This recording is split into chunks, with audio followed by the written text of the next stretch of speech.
Y bueno, empezamos con el tema de muchos, uno de mis temas más incómodos y molestos porque si bien soy bastante desvolado en un montón de cosas, tengo un superego muy bruto. Que bueno, hay, la clase de hoy mutó de título un par de veces, pero empezó siendo eh, ¿cómo es? El perfeccionismo y el juicio comparativo, que es de donde sale el perfeccionismo en realidad, ¿no? La, la- la idea de generar juicios con un punto de referencia mejor que el otro, como que hay algo mejor que lo que está pasando ahora. La cuestión con esto, y aviso, Cintia, hay cosas que posiblemente no entiendas un pomo porque van a estar la lógica de esta forma de enagrama está muy entrelazada con los otros eneatipos, pero lo que después ves las otras clases o preguntar cualquier cosa que quieras saber, preguntas. Entonces, bueno, el perfeccionismo, como ya dije, voy a empezar por el spoiler, es como la, se basa en el que hay algo mejor. Porque hay en el eneagrama de las ideas santas de Almaz, él cuenta que, o sea, las ideas santas son como verdades objetivas que nos desconectamos y al desconectarnos generamos el ego porque perdemos una noción de del mundo real, del mundo espiritual, que es como un nivel más alto que nosotros, que es así. Y en este caso justamente se pierde la noción de la santa perfección, que no es que hay algo perfecto, sino que todo es perfecto como es en el momento y no puede ser de otra manera. No es por el hecho de que no hay la perfección en sí como concepto, no puede ser concebido en términos circunstanciales, porque nada es en sí perfecto en la existencia, en el mundo cotidiano, porque por más que un maestro ceramista chino que hacen maravillas, que después no me imagino quién podría decir que eso no es perfecto, otro maestro ceramista va a decir, pero estos detalles están falta pulir. Y eso siempre puede ser visto y eso es un tema de subjetividad, la perfección en la existencia. Pero la realidad es que todo, por más, hola Manu, todo por más que desagrade a uno o a varios, Pero esto no tiene otra forma de ser. No, y acá hay que sacar un poco la idea esto de lo perfecto como lo agradable. Lo perfecto es lo que es. Porque si nos ponemos a mirar, no sé, la Mona Lisa, que es una de las obras de arte más aceptadas del mundo, a mí me resbala, ¿no? Me parece algo particularmente bello. Como para decir, qué maravilla de las artes. Es un cuadro más. Es totalmente equiparable en belleza o en detalle ¿cómo es? En minuciosidad de, del detalle justamente estético a cualquier cuadro de Blanes. Y por algo está allá en el Louvre. Andás a ver por qué. Porque lo hizo quien lo hizo, por lo que sea. Y eso no lo hace más o menos perfecto que un cuadro de Picasso, que es una deformidad de cada ser, es un... Bueno, o sea, lo podría ver cualquiera y decir, ¿qué es esto? ¿Lo hizo un niño? De hecho, hay gente haciendo videos que me parece maravilloso, que agarran y ponen un cuadro y te dicen arte contemporáneo, un dibujo de un niño. Y la gente dice, arte contemporáneo es el dibujo de un niño o el dibujo, o pasa un cuadro contemporáneo y la gente piensa que es el dibujo de un niño. O sea, no hay una diferencia. Entonces, el hecho de que toda cosa, toda obra de arte, todo suceso, toda persona, toda situación, por más trágica o virtuosa que sea, es perfecta en sí misma porque es como es y tiene todo lo que tiene es útil para algo, puede sacarse aprendizaje de ello, puede funcionar para ciertos fines. Si uno se pusiera a mirar toda la situación geopolítica en este momento, que es un bolonqui, o sea, todo lo que está pasando en Estados Unidos, Ucrania, Rusia, Venezuela, todo eso que está pasando, es una situación vista de cierta manera terrible, pero si la mirás de otra, puede ser el paso a un cambio mucho, mucho mejor. El otro día estaba escuchando un análisis sobre los resultados de la Segunda Guerra Mundial y la verdad que para el mundo, si bien fue trágico, fue horrible, hubo mucho sufrimiento, llevó al mundo a tener una noción de legislación internacional que nunca hubo. Y es algo que nos une, si bien los grandes poderes se lo pasan por el quinto forro,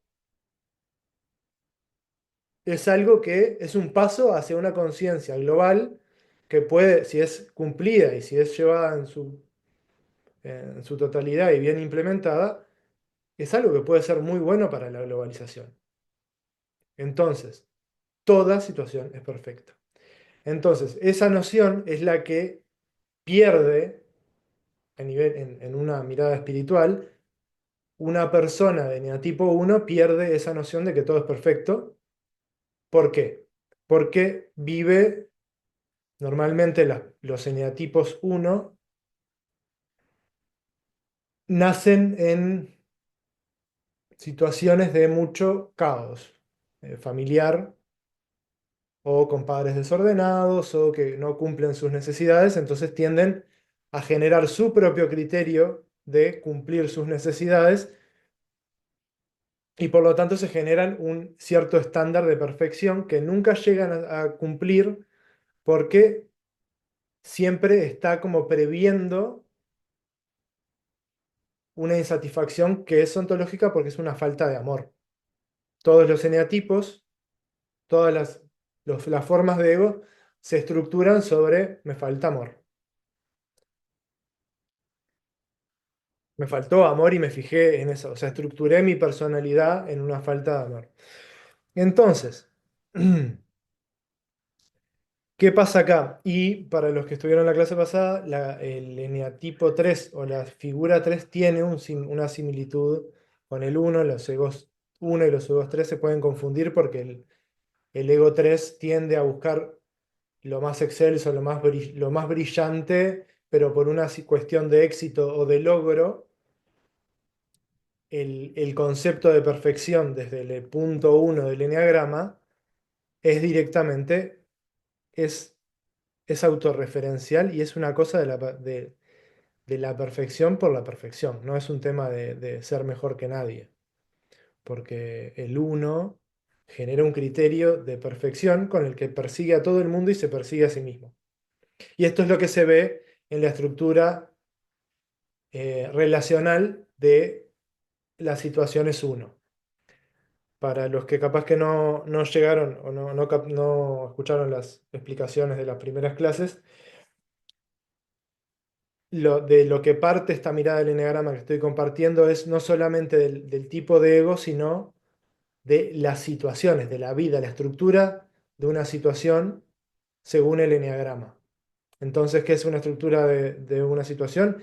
Es la configuración de los elementos de la situación, tanto en un sentido espacial como en un sentido temporal, como en un sentido comunicacional. Y en un sentido comunicacional me refiero a cómo se interconectan los sucesos. Porque la comunicación no solamente, o por lo menos la forma en la que quiero explicar la comunicación, no es solamente el hablar e intercambiar símbolos, sino cómo las acciones comunican y se interconectan y generan situaciones y generan información por el simple hecho de cómo al evolucionar una situación da, da lugar a ciertas formas estructurales que en sí son información. Un triángulo tiene información, un cuadrado, un círculo o un devenir de autos en la calle dan información. Son cambios en una estructura. Pero bueno, para no irme para ahí, no irme tanto al carajo con eso, en el uno lo que se ve como estructura relacional es una persecución. Es un intento, no una persecución en el sentido de la policía persiguiendo al ladrón, que en un punto sí, pero sino esta cosa de alguien, algo intentando generar un acercamiento con alguien. Cuando vemos una constelación de un eneatipo uno que todavía no tuve la bendición de trabajar con un paciente uno en una constelación, lo que se suele ver es que para, para ilustrarte sin que lo que es, cómo se ve en una constelación el, el eneagrama es dos representantes para la misma persona o tres. O sea, esto, ¿no? Uno, uno, tres. Entonces se ve cómo las personas se relacionan consigo mismas. Es yo conmigo y si son tres, yo conmigo, conmigo y hay una. Siempre se da esta configuración en el que hay un elemento activo de la personalidad, un elemento pasivo y un resultante. Ahí tenés el triángulo del eneagrama, ¿no? La estructura de, o sea, cómo se relacionan estos dos genera un resultado en este. Genera el estado de este por relación, por relacionamiento, ¿no? Entonces lo que se ve es una persecución. Uno persigue al otro, ya sea con un criterio, con un pedido, pero es imperioso y es necesario que así sea. Y esto es lo que pasa en cualquier persona eh, que tiene una convicción de que las cosas tienen que ser así y además voy a hacer que sea así, porque tiene que ser de esta manera y si no está mal. Esta es la configuración relacional del uno. Lo que podemos ver, por ejemplo, para seguir ilustrando un poco más cómo es una persona uno, lo que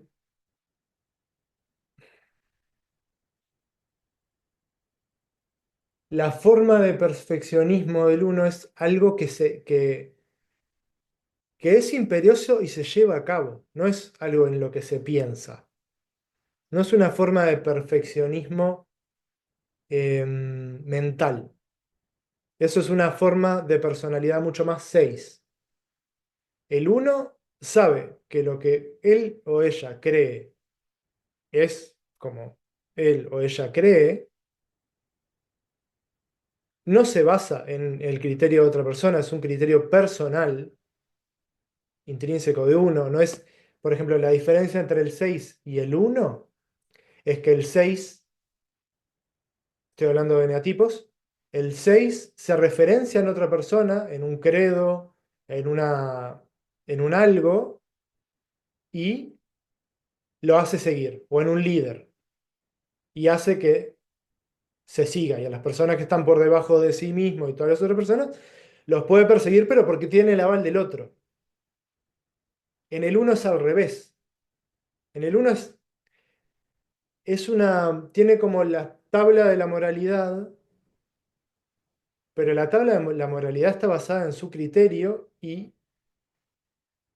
él hace encajar, o sea, él elige según su criterio y si sigue un líder, donde el líder le erre a su estatuto del bien hacer y el bien ser, el líder es descabezado y paso a ser yo.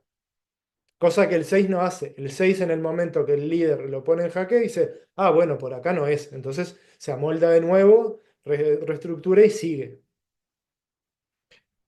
Esto a grandes rasgos, ¿no? Siempre tenemos que verlo como es en la realidad, siempre hay detalles y cosas. Pero la diferencia entre esto, entre el 6 y el uno es que el uno tiene un aplomo que el 6 no tiene. El uno no se deja cuestionar. El uno la personalidad uno anda tranqui por la vida, excepto el uno conservación que se está todo el tiempo persiguiendo a sí mismo más evidentemente. El uno sexual es más de dar órdenes a los demás y decirle a todos cómo tienen que hacer. El uno social es como, las cosas son como yo creo, anda muy pancho por la vida porque sabe que las cosas son así y no tiene tampoco por qué tan hacerlo y va haciendo según su criterio. Y el que no está conmigo es medio un boludo y si te sumás a mí bien, si discutimos seguramente te sobre un poco y te demuestre cómo es la cosa, pero no hay mucho tema con lo que yo creo. Nadie, no, es muy difícil poner en cuestión un uno. Y tienden a hacer, es una compulsión y no una obsesión. El 6 se obsesiona, piensa, piensa, piensa. El uno hace, hace, hace. Es muy común ver que los unos interrumpan, que hablen por hablar, que no paren de hablar. ¿Por qué? A menos que tengan un criterio de que la escucha es algo muy importante, pero por lo general escuchan, hablan y hablan y hablan, porque hacen. Y cuando les trancas el hacer, ¡ah! La tensión es terrible porque es una necesidad imperiosa. Entonces lo mismo es con las situaciones unos, es algo que tiene que suceder. Hay alguien en la estructura de la situación que tiene la verdad y la tiene que hacer cumplir y si no pasa, se arma. Agárrate porque se arma.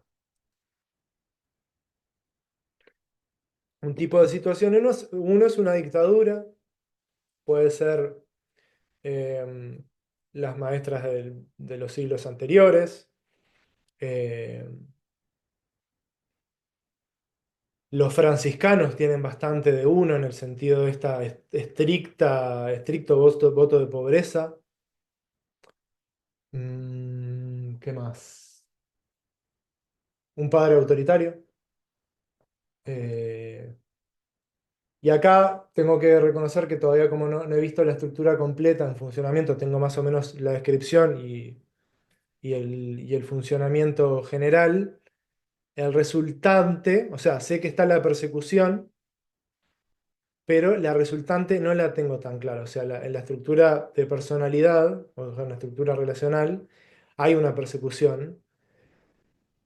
Calculo que la tercera parte está como expectante, porque el uno también es bastante vigilante. O sea, es como que tiene que estar en control y no se deja ir mucho. Entonces son estructuras con bastante rigidez. Entonces vamos a pasar al simbolito que nos orienta tanto. ¿Lo ven bien ahí? ¿Se ve? Sí, está perfecto. Bien, entonces. Tun, tun, tun. El uno está acá.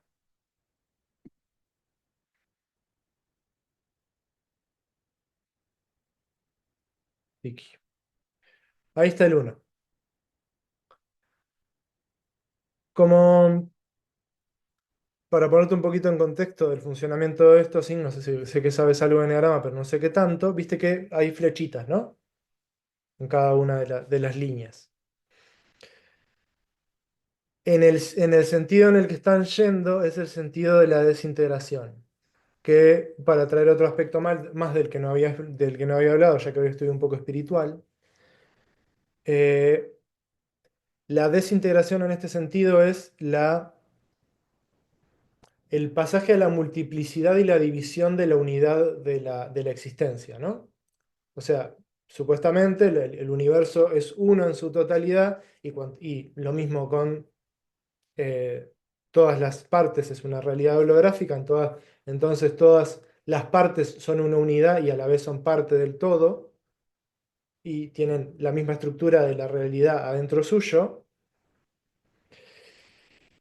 pero cuanto más divididos estamos, más compleja es la situación y menos enteros estamos, por decirlo de una manera. Una persona muy dividida termina siendo un esquizofrénico y la supuesta, la idea del iluminado es alguien que llegó a la unidad de su ser y es uno con el mundo, ¿no?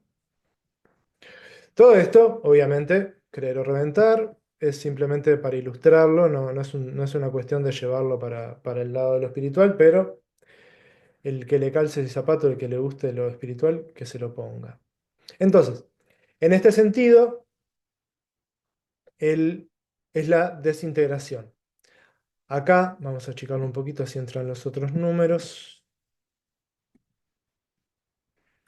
Abajo, para el lado de la desintegración está el 4 que todavía no hemos hablado de él, pero lo voy a mencionar brevemente para poder ilustrarlo bien.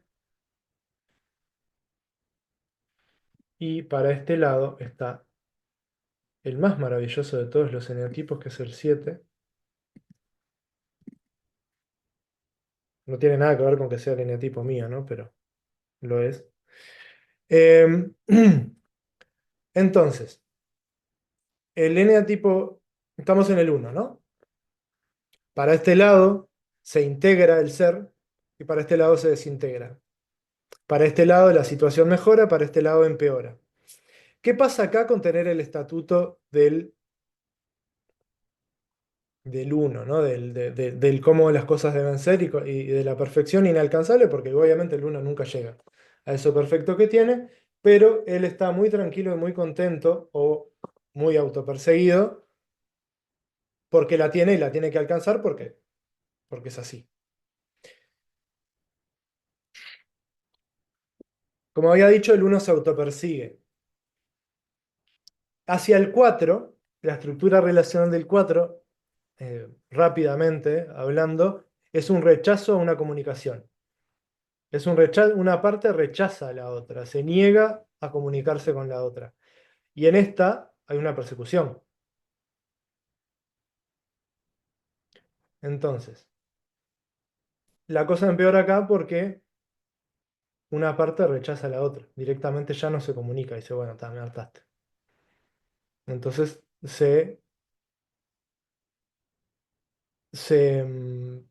hay más división, si se quiere decir, ¿no? Acá por lo menos alguien estaba persiguiendo al otro. Acá esa persecución es rechazada y la división se incrementa. Podría ser, en el caso de la paternidad autoritaria,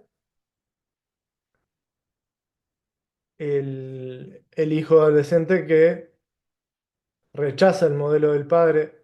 Y no un rechazo en el sentido de, tal, lo tuyo no me va ni me viene, no me importa. No, un rechazo de lo tuyo es una cagada. Entonces, claro, ¿y qué pasa en un hijo cuando rechaza tan vehementemente al padre o sí, tan descalificativamente adentro suyo? Es que se pierde recursos. Se escinde de los recursos que vienen del padre, entonces por lo tanto pasa de el padre autoritario cuyo hijo se vuelve rebelde, drogadicto o irresponsable y se descuida a sí mismo. Puesto de otra manera también, por ejemplo, el 1, por ejemplo, el 4 es, las personalidades 4 son bastante víctimas. Son pobrecito yo, que no valgo nada, qué cagada, que no puedo hacer nada en la vida, nadie se me da, nadie me quiere, todo eso. ¿Qué pasa acá? También el 4 suele ser muy caprichoso y muy... ¿Qué pasa acá? Lo que pasa es que no doy con la talla de mi maravillosa vara de medir, tan alta y tan magnánima. Entonces me siento una piltrafa, porque no estoy pudiendo cumplir ni con mis propios estándares. Entonces se genera eso. En una relación, por ejemplo, un uno, cuando no es escuchado, no se le presta atención, no dice, no, o sea, no es tomado en cuenta, se pone hiper caprichoso, hiper victimista, infumable, totalmente infumable. Lo digo porque tengo un padre uno. Entonces entran a generar una cuestión de imposición, capricho, imposición por la pataleta. Y ay, nadie me da bola a mí, no sé qué, no sé cuánto, claro, pues sos un pesado. Estás todo el tiempo queriendo que todo sea como vos querés, y lo que termina haciendo es eso, generando un berrinche para que le den bola, mediante diciendo, ay, nadie me da bola, bola. Porque aparte son muy generosos, además. Otra, por ejemplo, si lo lleváramos a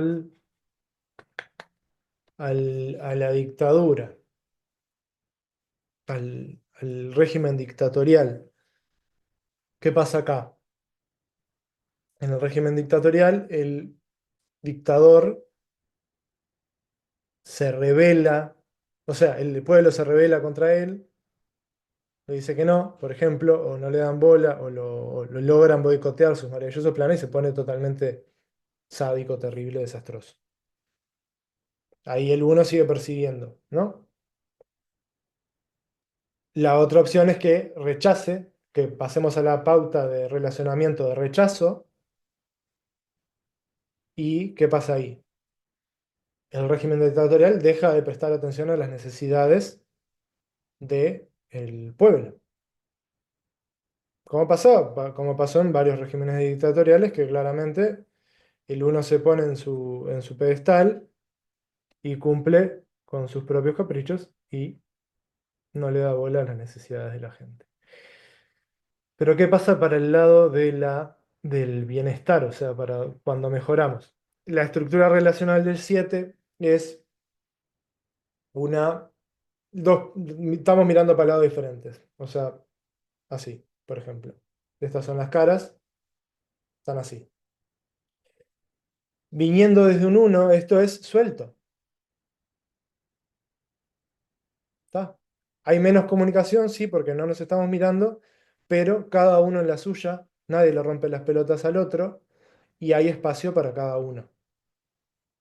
No se terminan de cumplir las necesidades reales de los demás, pero eso podríamos pasar al punto 5, pero lo vemos después. Pero por lo menos cada uno está tranquilo, no hay ni una persecución ni un rechazo abierto. Simplemente hay un no te miro. Entonces, lo que sucede es eso.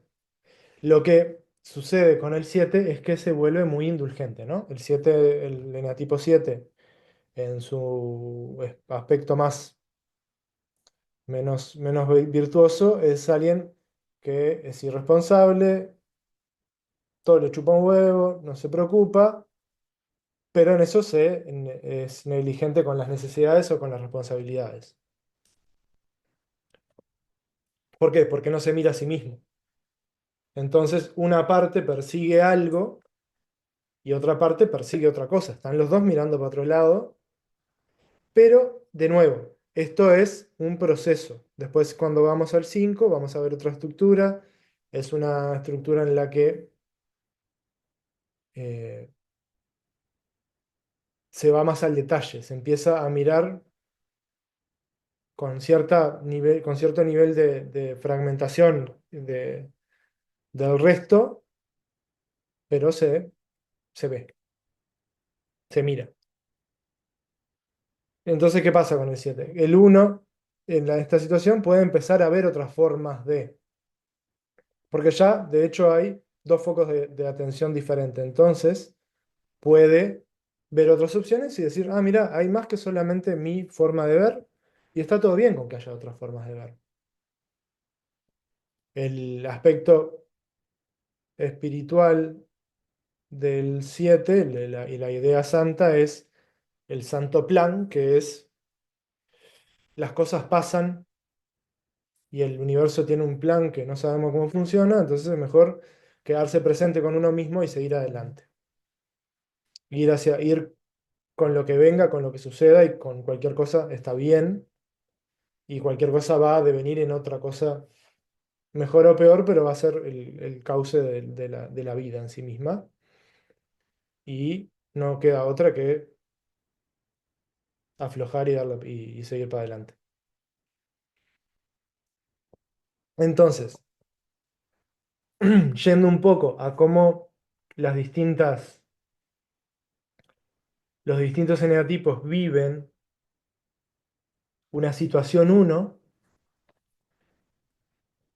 cómo se hallan o cómo manejan la situación uno, porque otra cosa más de esta forma de verlo es que estos son situaciones, lo que estoy ilustrando, si bien me estoy apoyando en los eneatipos para ilustrar aspectos de esto, lo importante acá es la situación, la estructura situacional y cómo las situaciones van evolucionando acorde a esto. También obviamente estamos hablando mucho de los eneatipos, pero también hay un nivel situacional y un nivel identitario. Entonces, cómo cada situación es vivida por cada identidad o cada eneatipo, está bueno tenerlo en cuenta para poder verse cómo uno se para y va hacia adelante. Entonces, el uno en la situación uno es su vida misma, ¿no? El conflicto existente de su cada día y no hay forma de que no lo conozca porque se autopersigue cada día. El 7. El 7 en el uno porque el 7 o sea, si bien este es el, ¿cómo es? El orden de desintegración, el 7 viene del uno. El meollo del 7 es el uno. Es este juicio comparativo en el que siempre hay algo, o sea, siempre las cosas deberían ser diferentes. O sea, no en un sentido moral como moral imperativo, sino lo que yo estoy viviendo está mal, pero porque no me acepto a mí mismo, entonces busco algo que hacer, busco cosas, normas, ideas, em, opciones para salir de donde estoy. Dicho de otra manera, no me miro, estoy en esta situación y tengo que ir para otra.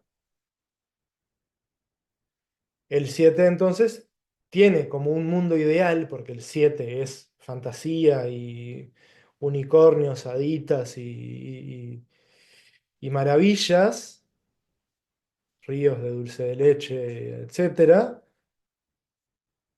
Pero la realidad es que el mundo nunca es así.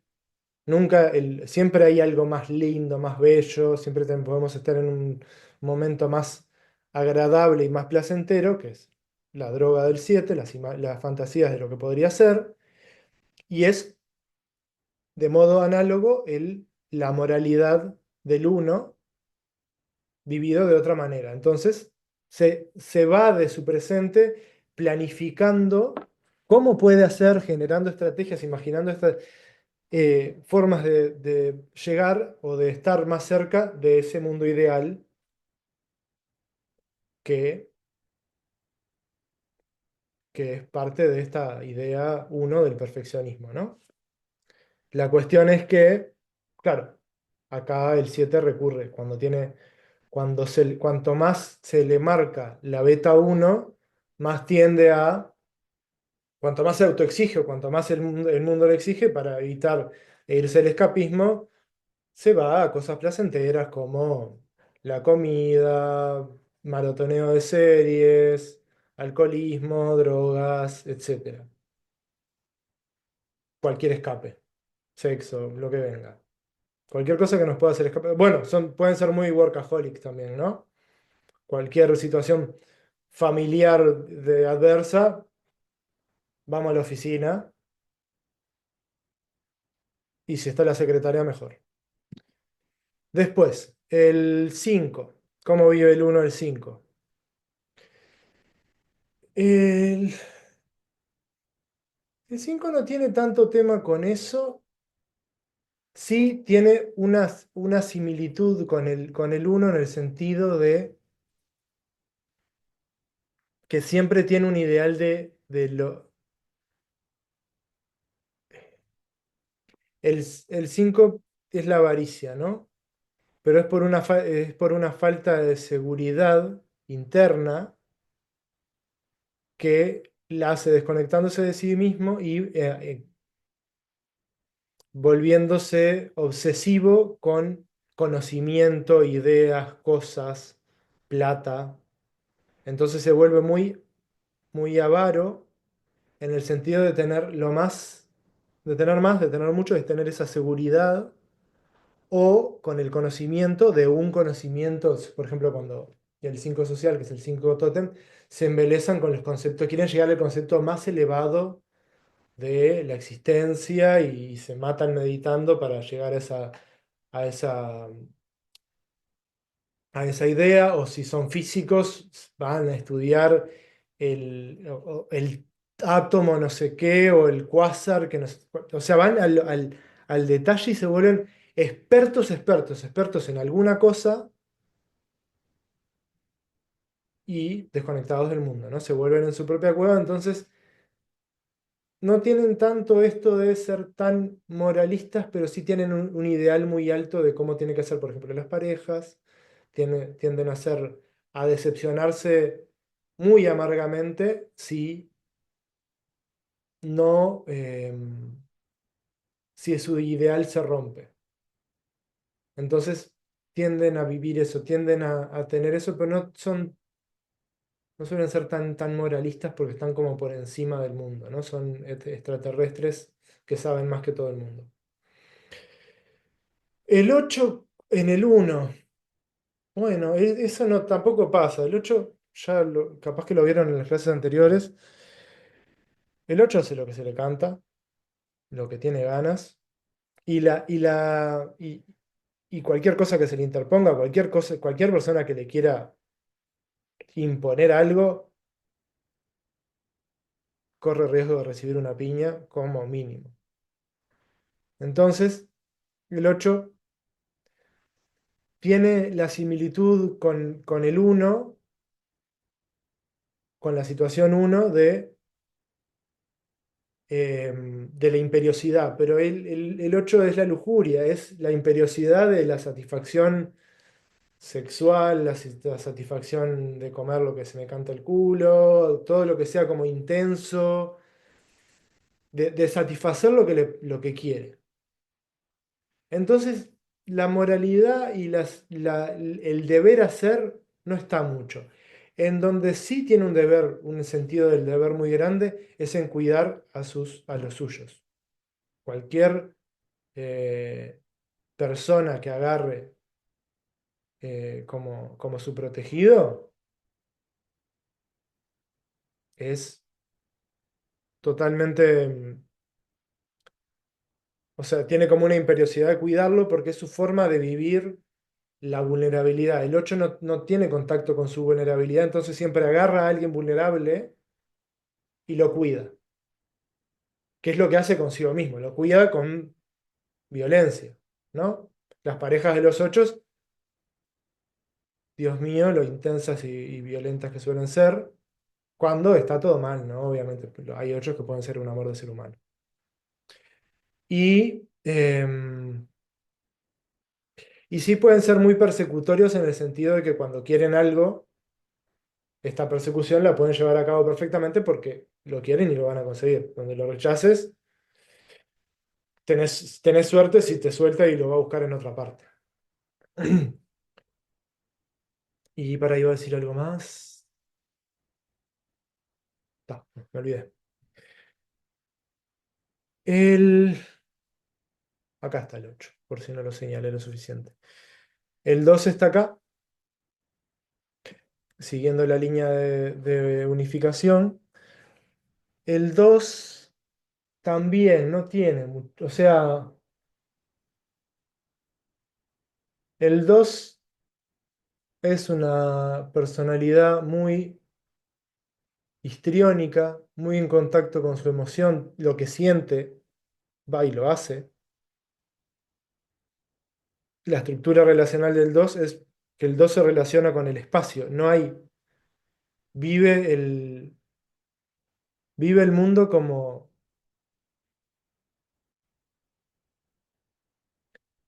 como si no hubiera nadie, en cierta forma, incluso a los demás.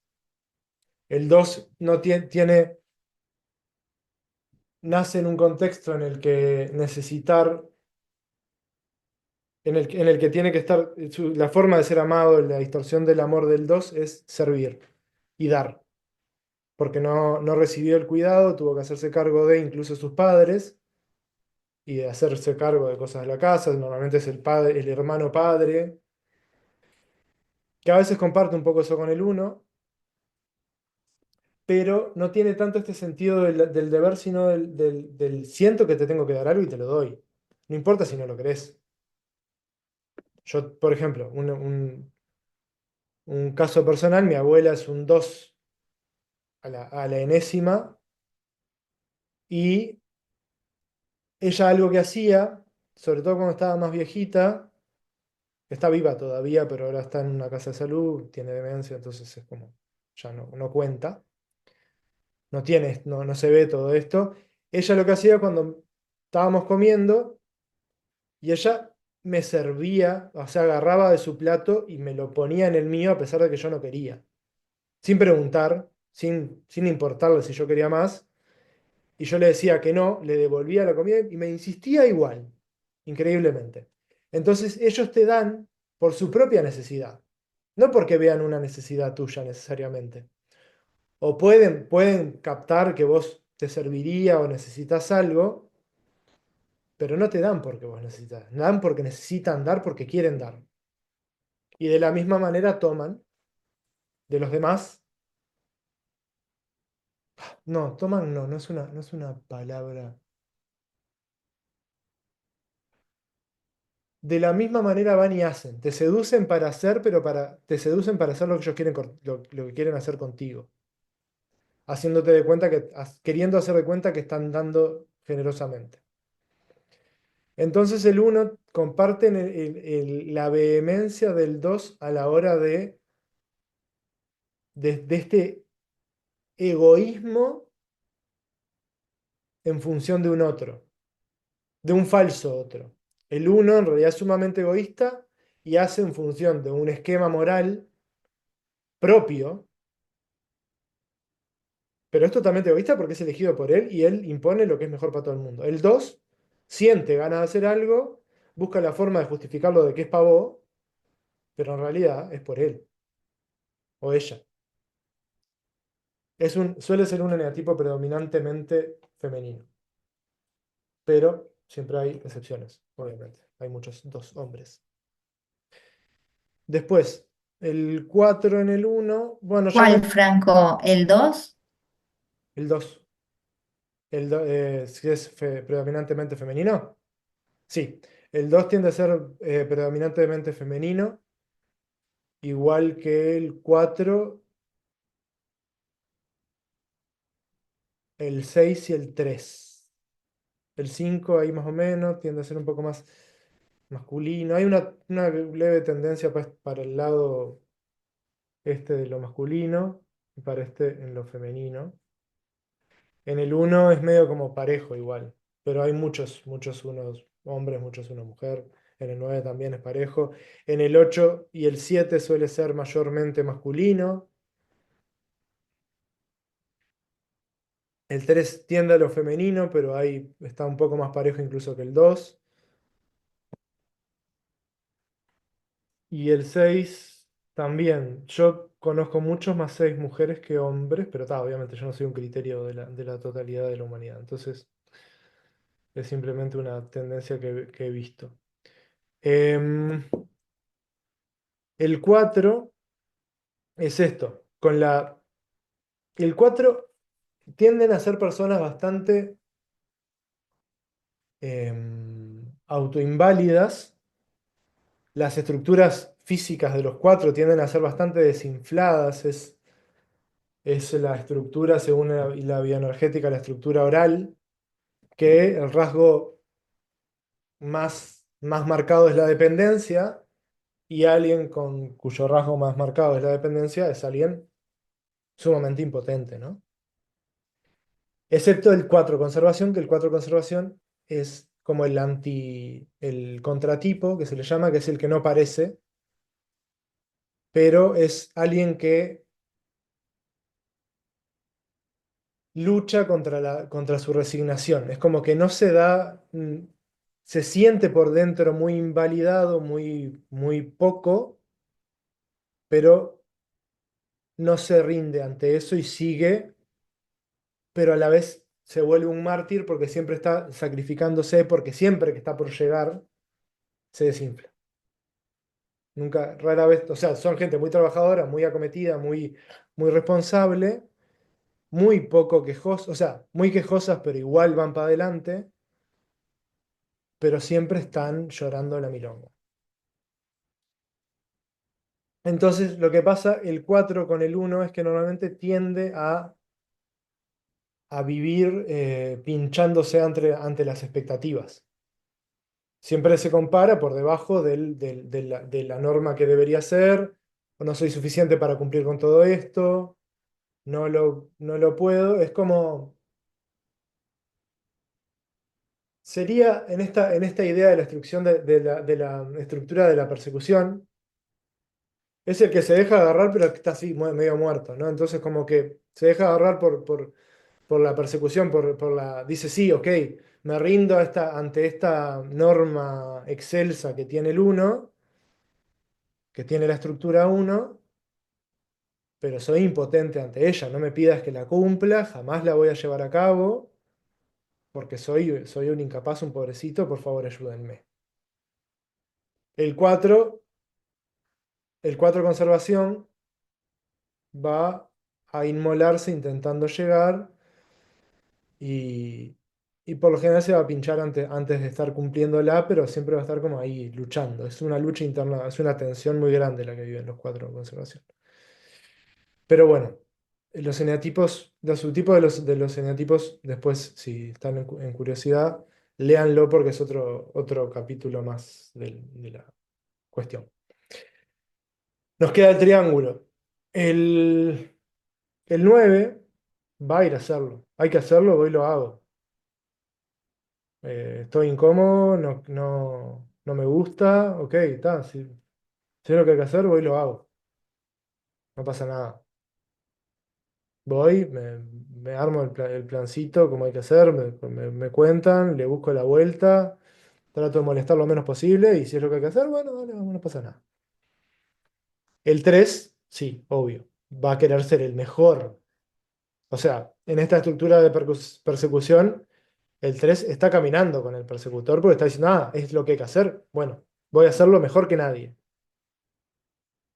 Es el general, dentro del régimen dictatorial, es el general adorado del dictador. El que mejor lleva a cabo las reglas, el que más enemigos del régimen atrapa. Por ejemplo, si vieron la película de Bastardo sin Gloria, un 3 sería el coronel Hans Landa, que es el cazador de judíos que le llaman en la película. Es el general que es el número uno atrapando a los judíos que están ocultos y todo el régimen nazi lo adora porque él es el que más gente atrapa. Y el 6 también va a ser el chupamedia del dictador o cualquiera que tenga ser, el que tenga más arriba. No, no es alguien que se vaya a revelar mucho a menos que sea el, em, el contratipo, el 6 contrafóbico, que es el que es el rebelde. Se rebela contra su miedo y va para adelante y lo que le da miedo va y lo ataca el doble de fuerte. Así que bueno, creo que cubrimos todo el eneagrama del uno. Y puntual, como siempre. ¿Alguien tiene alguna duda, alguna pregunta, curiosidades? Sí, ¿cómo salir del uno? Es esto, es ir al 7. Es el decir, bueno, está, suelto. Esta, no tengo por qué estar mirando la tabla de los 10 mandamientos. Puedo ver que tengo ganas, puedo ver qué es lo que me copa. Hay otras opciones. No me tengo que casar con el estatuto y es más, me puedo llegar a incluso a rebelar en contra de él. Pero la cosa es, no hago lo que se me canta. Suelto un poco esto y miro con veo otras opciones. No hay, no hay nadie mejor que nadie, no hay ninguna opción inherentemente mejor que otra. Y suelto la necesidad de que todo sea como yo quiero. Que al principio para cualquier uno es como que te manden a tirarte adentro de un volcán, ¿no? Es bastante incómodo. Porque claro, lo que le pasa al uno es cuando ve al otro haciendo las cosas como él sabe que no deben ser, o como ve al otro no haciéndolo como sí mismo, y dice, pero la forma que yo sé hacerlo es la mejor. ¿Cómo no lo está haciendo así? Se mueren de ganas de ir a corregir cómo el otro está haciendo las cosas. Y no soy un uno, pero soy un 7, tengo bastante de uno. Sé que cuando uno... La cosa es relacionarse con empezar a ver y delegar, dejar que los otros decidan, experimentar realmente, abrirse a cómo es las opciones de los demás y buscar de qué manera, qué puedo aprender de las otras formas de los otros. Entonces, de esa manera te podés abrir como, como son, como los unos tienen bueno, tienen este perfeccionismo de ser el ser más, del querer hacer lo mejor del mundo. La idea de aprendizaje o de mejor o de aprender cómo hacerlo mejor o cómo hacerlo de otras maneras puede ser una buena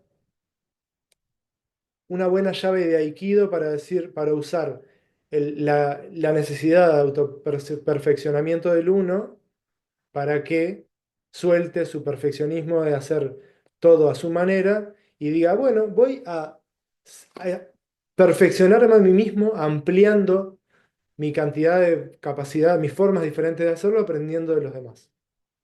Entonces ahí usa su propia neurosis para poder luchar contra ella, para poder aflojarla. Entonces ahí, mediante su propio criterio de ser mejor, empieza a abrirse a formas de otros y disfrutar de otras formas de hacer, de existir, de vivir y aflojar un poquito la estructura.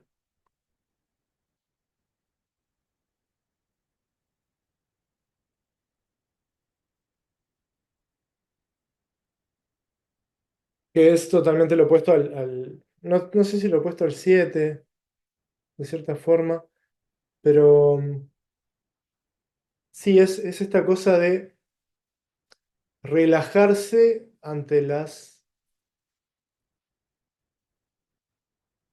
diferencias.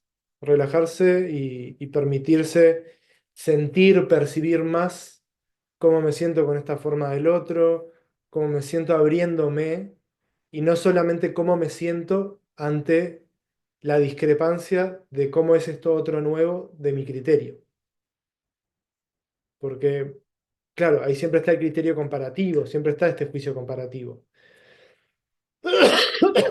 Entonces, la, la apertura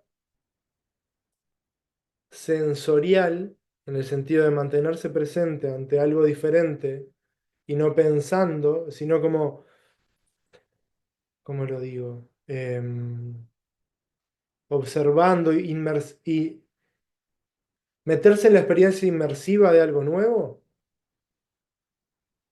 es, puede ser muy, muy lindo para un uno y muy sanador.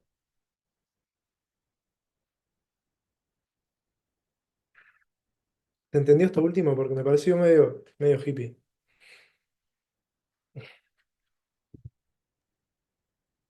No sé, creo que no me quedó del todo claro. Bien,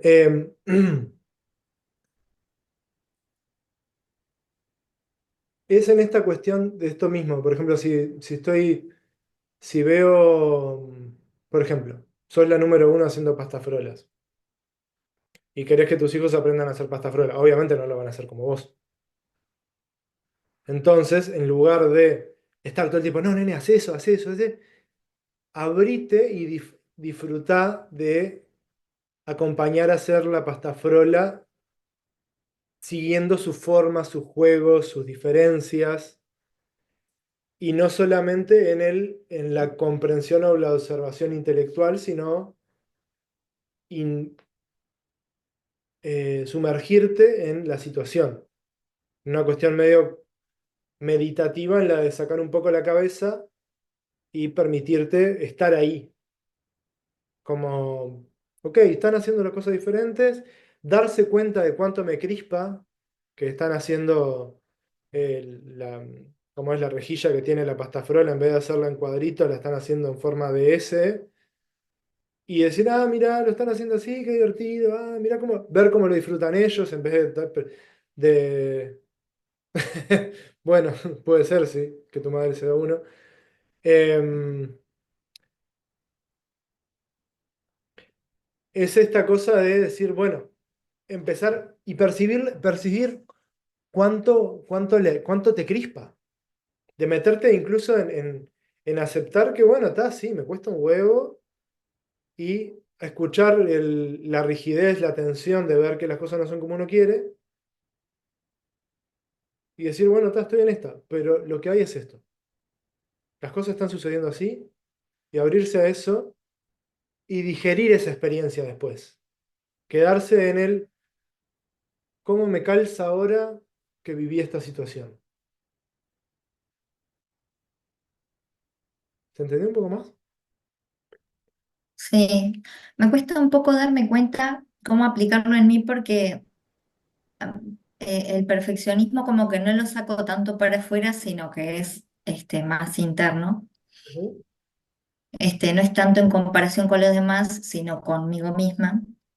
Obviamente igual tengo mejores formas de hacer las cosas para todo y Obvio, además tengo excusas, o sea, encuentro el fundamento afuera de por qué, entonces me lo autovalido. claro.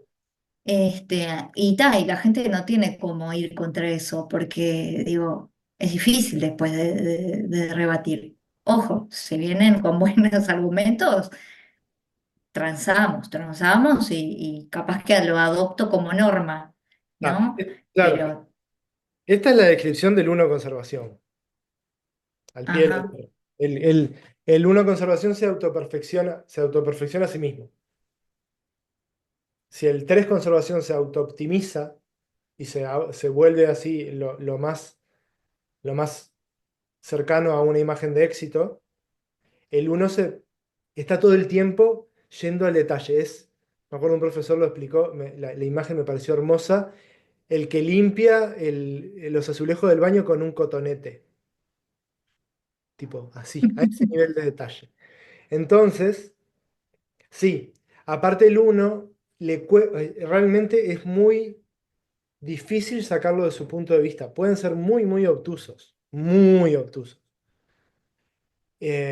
Y si se abren, o sea, si se abren al conocimiento, porque no necesariamente son personas de conocer, de experimentar, de abrir opciones, es como de profundizar o de realmente armar, de hacer. Son muy conativos, muy de la acción.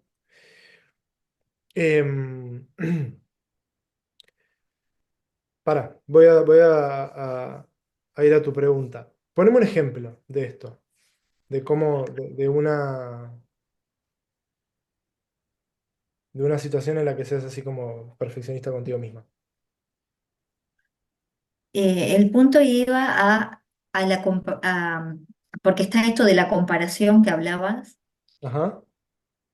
Y está esto de la seguridad, creo que la mencionaste en algún momento. Ujú. De que el criterio es la seguridad de que tu criterio es como tiene que ser y es la verdad, ¿no? ¿A eso te referías?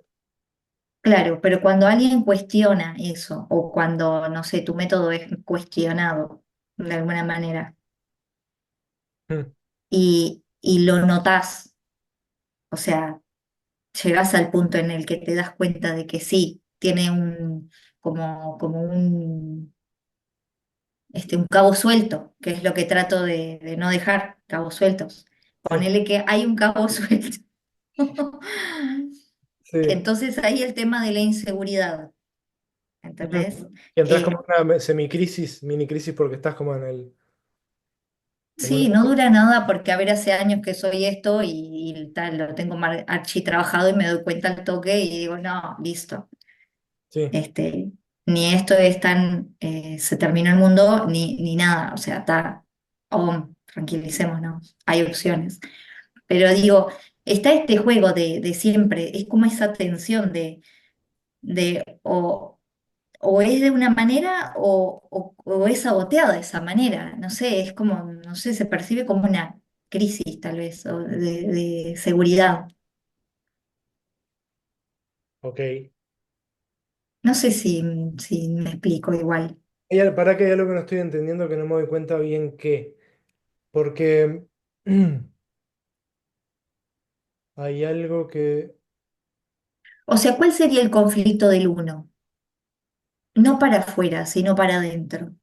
que no tiene. Porque vos dijiste que todos los conflictos tienen falta de amor. Sí. Este, pero ¿cuál sería el del uno específicamente? Porque si no sería el de cualquier otro. El conflicto del uno es que se, se comprende erróneo porque de cierta forma el contexto no le brindó el apoyo, entonces él, o sea, esta forma de uno que vos me decís específicamente, es yo no soy lo suficientemente bueno para recibir el apoyo o el amor que tengo, entonces me autoperfecciono para poder ser digno de él. Por eso siempre hay una comparación, porque parte desde un yo no soy suficiente, Ahí entonces, va, la insuficiencia. Es eso, eso, lo crítico, la insuficiencia. claro, Algo falta siempre.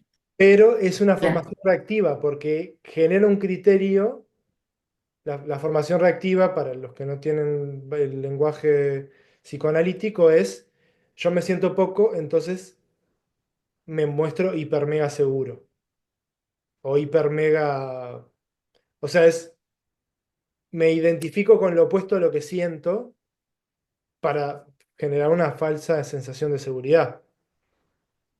Por ejemplo, el 7 se siente sumamente inadecuado, entonces se muestra maravilloso, pero por sus adentros tiende mucho a la, al, ¿cómo es? Hasta el síndrome del impostor. Es muy típico en el 7. Pero lo ves para afuera y ellos somos, pero maravillosos, nos las sabemos todas, pero por dentro muchas veces se sienten lo opuesto. Entonces pasa esto de que el uno siente una inadecuación tremenda, entonces tiene la necesidad imperiosa de hacerlo mejor. O sea, por eso a eso iba el tema de hay que hacerlo. Es un hay que hacerlo que no está en la mente, está en la acción.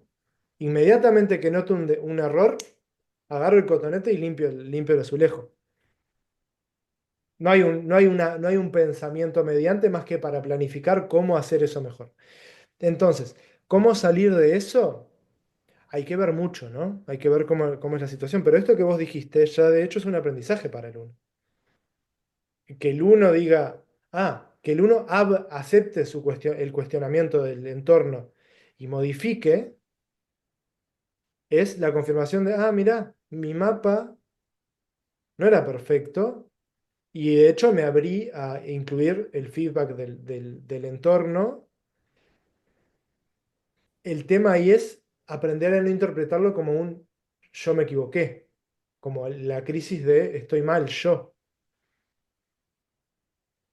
¿Cachás?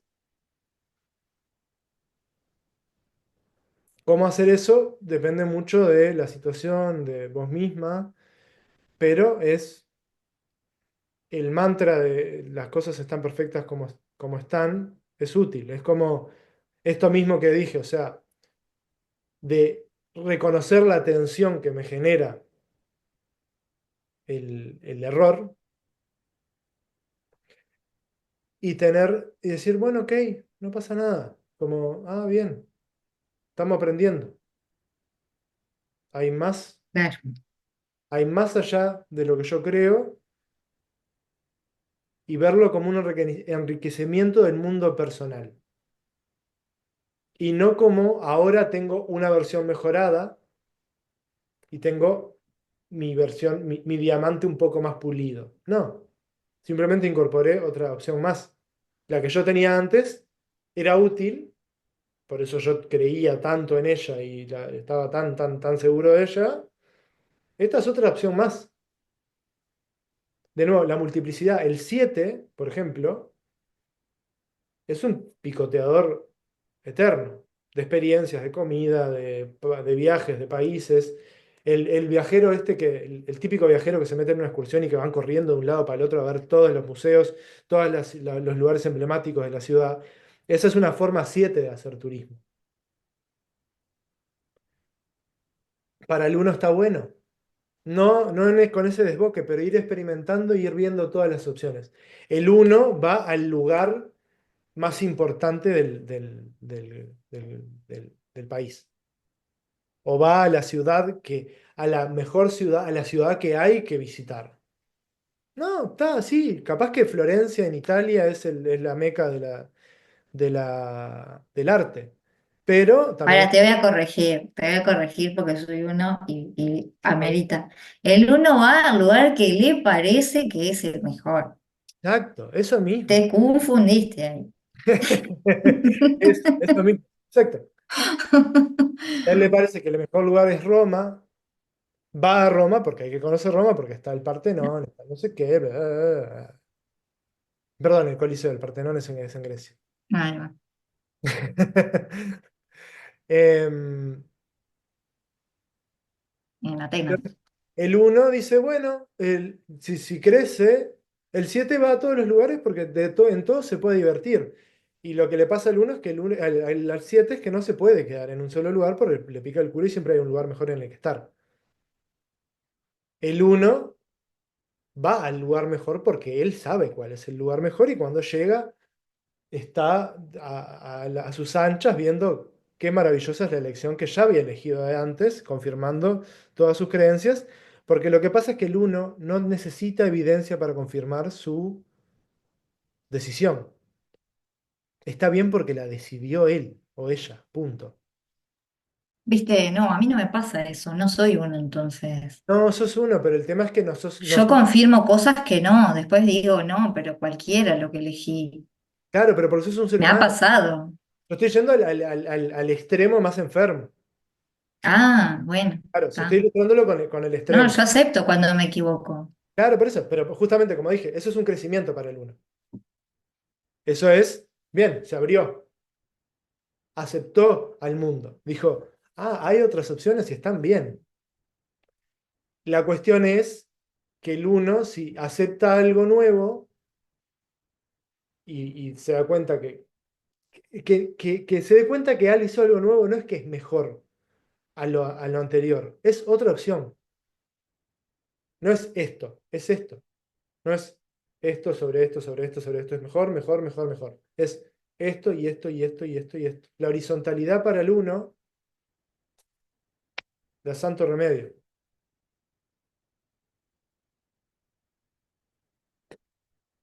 Mirá, si querés podés poner como un ejercicio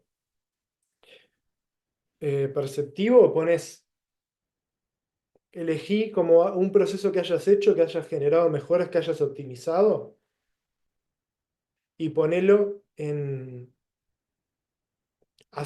anotalo en escala, para hacia arriba, ¿no? Jerárquica, mejor. Y después ponela en una horizontal y en una horizontal que no esté jerarquizada de izquierda a derecha o de derecha a izquierda. Es más, hacé esa lista y ponela salpicada a lo largo de la horizontal. La que está arriba, ponela en el medio, la que está abajo al lado, la que está tres más arriba del de abajo del todo, al costado del de arriba. Cosa de que, no, que la jerarquía se rompa realmente. Y miralas a todas en una misma altura como iguales de válidas. Y fíjate cómo te sentís. Hace un dibujo de una y un dibujo de otro de la Ya me misma. estoy sintiendo mal solo de imaginarme. Claro, por eso. Eso. Mm. Sí, ya lo hice mentalmente con una cosa que se me vino a la mente y ya me estaba desesperando cuando me rompiste el orden en la horizontal. eso. Eso es lo que le pasa al Sí, uno. Mi sugerencia es hacerlo escrito. ajá. O sea, agarrar dos papeles, poner uno en vertical y el jerarquizado y el Sí, otro sí, está jerárquico bueno, me gustó. y dale Bueno, voy a una ver. semana, todos los días mirarlo un rato y tratar de argumentar a favor de la anarquía jerárquica. ¿Está? Dale. Y después te puedo putear por el Instagram o algo. Me mandás un audio puteándome, te prometo que lo escucho todo. Está genial, buenísimo el ejercicio. Eso por ejemplo, Desafiante. para los que trabajan con gente, para los coaches, psicólogos, terapeutas, es esto mismo, buscar formas de desestructurar y la percepción es muy útil para eso. Desarmar la, la escala jerárquica en, en otra estructura. Puede ser un círculo, por ejemplo. Armás un círculo y los pones salpicado. Tu paciente uno te va a putear, así como Cintia me quiere putear a mí Me después. gusta más el círculo igual que la recta, toda desordenada, igual te voy a decir. Bien, bien. Igual Entiendo igual las opciones. te invito a que si te incomoda tanto la horizontalidad, te recomiendo que lo hagas en la horizontal para que sea más claro el impacto. Está buenazo. O si Me no, encantó. hacelo paso a paso. Primero la vertical, después en el círculo, después a la horizontal para que no sea tan tedioso. Buenísimo. Bueno, gracias, porque eso Me encantó que me llevo tarea, además. droga para el uno. No, ahí va. Gracias, Franco. Gracias a ustedes. Ya estamos casi por la media hora de pasados la hora, así que gracias a todos y todas por quedarse. Espero les haya sido útil. Y bueno, seguimos la que viene con el 7. Chau. Genial, nos vemos.